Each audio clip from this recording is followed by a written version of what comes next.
बारबीलेन नाम के गांव में बहुत सारी हरियाली थी। वो गांव अपने आसपास के सभी गांव में पेड़ पौधों के लिए बहुत मशहूर था। वहीं गांव से थोड़ा दूर आम, बरगद और खजूर का पेड़ था। वो तीनों पेड़ सबसे अलग थे क्योंकि उनके आसपास ना तो घास और ना ही कोई पेड़ पौधे उगते थे। एक दिन, अरे बरगद चाचा, आप कितने पुराने हो चुके हो। मैं तो चाहता हूँ आपको कोई काट कर ले जाए, क्योंकि आपके रहने से मेरी सुंदरता पर भी फर्क पड़ता है। आम भाई, तुम क्या बात कर रहे हो? बरगद चाचा कितने बुजुर्ग हैं, तुम इनके बारे में ऐसा कैसे बोल सकते हो?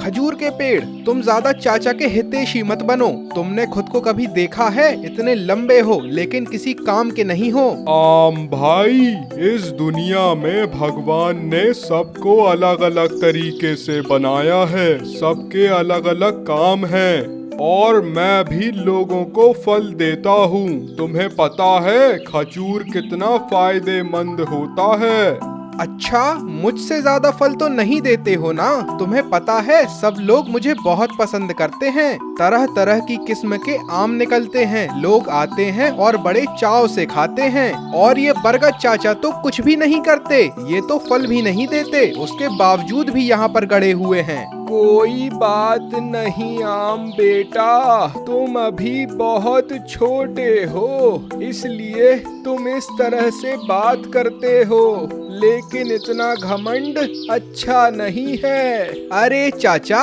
मुझे ज्ञान मत दीजिए। आपकी तो अब उम्र हो गई है। आपको तो भगवान से मनाना चाहिए कि कोई आपको काट कर ले जाए और आपकी लकड़ियों का उपयोग करे। कुछ दिन बीतते हैं। थोड़े दिन बाद बरगद का पेड़ सूखने लगता है। आम का पेड़ ये देखकर बहुत खुश होता है कि अगर ये बरगद का पेड़ सूख जाएगा तो ये यहाँ से हट जाएगा। एक दिन रास्ते से एक राहगीर निकल रहा था।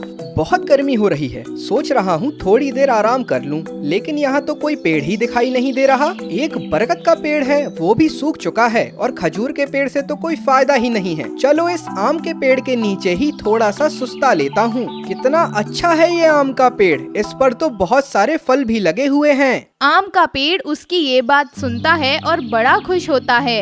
वाह भाई आम के पेड़, भगवान तुम्हारा बड़ा भला करे। आज तुम ना होते तो मुझे छांव नहीं मिलती। तुम कितने अच्छे हो। कुछ देर बाद राहगीर वहाँ से चला जाता है।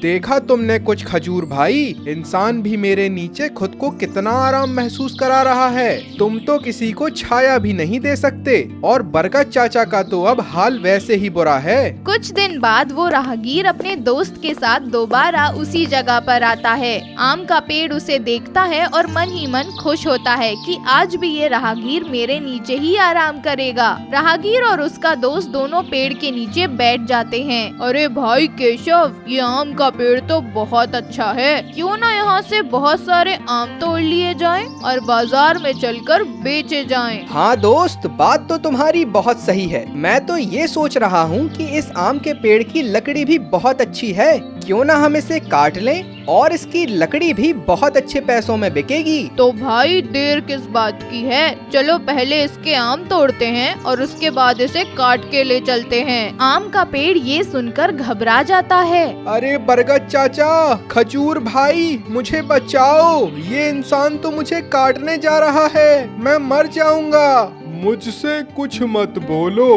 मैं तुम्हें कैसे बचा लूंगा? मैं तो वैसे भी किसी काम का नहीं हूँ, मैं तो छाया भी नहीं देता और अच्छे फल भी नहीं देता।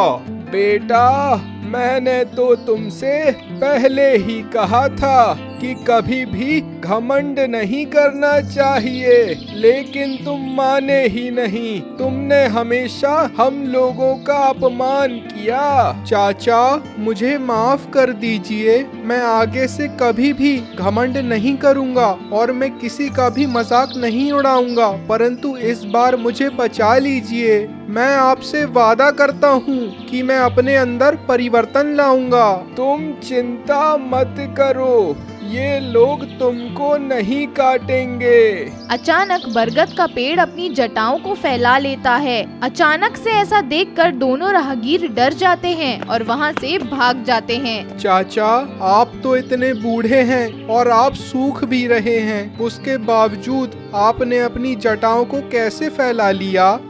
बेटा, मैं पेड़ नहीं, मैं एक इंसान था। मैं एक शाप के कारण पेड़ बन गया। बेटा, मैं एक जादूगर था। मुझे अपने जादू पर बहुत घमंड था। मैं सबका अपमान करता था। एक बार मेरे गुरु ने मुझसे राजा के यहाँ जादू का कार्यक्रम दिखाने के लिए कहा और मैंने घमंड में आकर मना कर दिया, तो उन्होंने मुझको शाप दिया। उस कारण से मैं आज तक पेड़ बना हुआ हूँ। इसलिए समझाता हूँ कि घमंड बहुत बुरी चीज है। कभी भी खुद पर घमंड नहीं करना चाहिए। चाचा, मैं आप दोनों से माफी मांगता हूँ। मैं आज के बाद से कभी घमंड नहीं करूँगा और आप लोगों से बहुत अच्छे से व्यवहार करूँगा। अब तीनों लोग खुशी खुशी रहने लगते हैं। बरगद का पेड़ भी धीरे धीरे दोबारा से ठीक हो जाता है।